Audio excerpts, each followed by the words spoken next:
महाविकास अघाड़ी और महायुति दोनों गठबंधन के नेता एक दूसरे के खिलाफ छत्रपति शिवाजी महाराज के बहाने सियासी आरोपों वाले तीर चला रहे हैं। और सबसे नया मामला कांग्रेस नेता वर्षा गायकवाड़ से जुड़ा हुआ है, जिन पर शिवसेना शिंदे गुट ने छत्रपति शिवाजी महाराज के अपमान का आरोप लगाया। शिवसेना का आरोप है कि वर्षा गायकवाड़ ने फोटो खिंचवाने के लिए शिवाजी महाराज की मूर्ति को मंच से लौटा दिया। जानकारी के अनुसार बुधवार को हुई एमवीए की रैली में एक कार्यकर्ता मंच पर छत्रपति शिवाजी महाराज की मूर्ति शरद पवार को देने जा रहा था, लेकिन वर्षा गायकवाड़ ने फोटो लेने के चक्कर में मूर्ति लेकर आए कार्यकर्ता को मंच से लौटा दिया। जैसे ही यह वीडियो सामने आया, महाराष्ट्र की राजनीति का मुद्दा बन गया। शिवसेना ने वर्षा गायकवाड़ पर शिवाजी के अपमान का आरोप लगाते हुए माफी मांगने की मांग कर डाली। शिवसेना शिंदे गुट ने कांग्रेस और शिवसेना उद्धव पर हमला बोला है।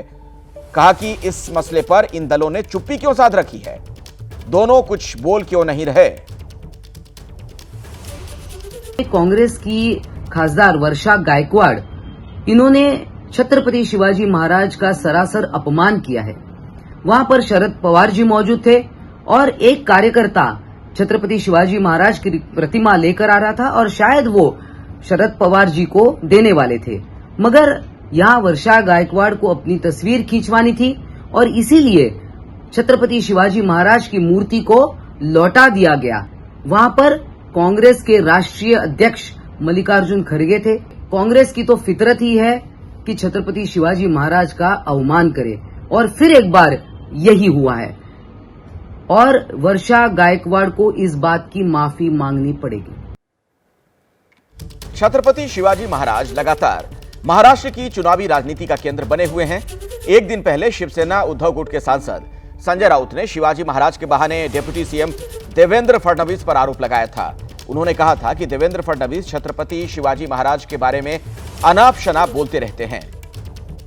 देवेंद्र फडणवीस एक ऐसी व्यक्ति है जो हमेशा छत्रपति शिवाजी महाराज के बारे में अनाप शनाप बोलते रहते हैं। छत्रपति शिवाजी महाराज के राज्य में उस वक्त भी कुछ फडणवीस थे जिसने छत्रपति जी के स्वराज्य को विरोध किया था। उसमें से एक का वंशज है फडणवीस।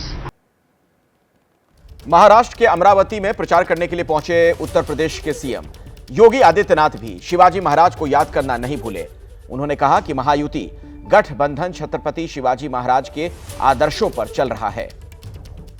जिन मूल्यों, जिन आदर्शों के लिए छत्रपति शिवाजी महाराज ने हिंदवी स्वराज की स्थापना की थी, उन मूल्यों और उन आदर्शों का पालन कौन कर रहा है? महायुति गठबंधन कर रहा है या महाअघाड़ी?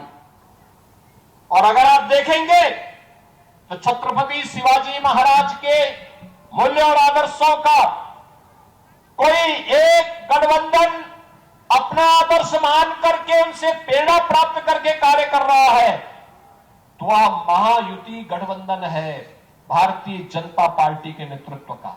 छत्रपति शिवाजी महाराज हमारे आदर्श हैं, लेकिन छत्रपति शिवाजी महाराज को उस समय कितना संघर्ष करना पड़ा था, एक एक व्यक्ति को जोड़ना पड़ा था, एक एक व्यक्ति को अपने साथ खड़ा करना पड़ा था। तो योगी आदित्यनाथ को आपने सुना। मैं सीधे अब आपको मुंबई लिए चलता हूं। मृत्युंजय सिंह हमारे सहयोगी आपको नजर आ रहे हैं। मृत्युंजय, ये छत्रपति शिवाजी महाराज वाला जो मुद्दा है महाराष्ट्र में, वहां की जनता के लिए बहुत ही भावनात्मक मुद्दा है, इमोशनली कनेक्टेड है वहां के लोग। ये बताइए मुझे कि जो वर्षा गायकवाड़ का वीडियो अब सर्कुलेट हो रहा है, जो एक बड़ा मुद्दा बनता जा रहा है, क्या इसका नुकसान महाविकास अघाड़ी को हो सकता है? अखिलेश, मैं आपको कुछ समय पहले ले जाना चाहूँगा और वहाँ से इस पूरे घटनाक्रम की शुरुआत करना चाहूँगा जिस पर राजनीति हो रही है। आपको याद होगा कि सिंधुदुर्ग मालवन में जिस प्रकार से छत्रपति शिवाजी महाराज का पुतला तेज हवाओं में टूट गया था, ढह गया था, जिस पर बहुत सियासत हुई थी और चूँकि प्रधानमंत्री नरेंद्र मोदी ने उसका अनावरण किया था तो वो टारगेट पर नरेंद्र मोदी थे और बहुत शिवाजी महाराज के अपमान का आरोप विपक्ष ने लगाया था। बाद में पीएम मोदी पालघर में आए, वहाँ एक सभा ली और सभा में उन्होंने नतमस्तक होकर क्षमा मांगी और कहा कि फिर से वहाँ पर शिवाजी महाराज की मूर्ति का निर्माण किया जाएगा। अब आते हैं कल की घटना पर। कल बीकेसी में एमवीए की संयुक्त रैली थी, कांग्रेस का घोषणा पत्र था, 5 बिंदुओं पर एमवीए ने अपने घोषणा पत्र का ऐलान किया। वहां पर हम तस्वीरों में देख रहे हैं कि शरद पवार को पहले बाबा साहब आम्बेडकर की मूर्ति दी गई, जो कि वर्षा गायकवाड़ ने मूर्ति दी, और जब शिवाजी महाराज की मूर्ति देने की बारी आई तो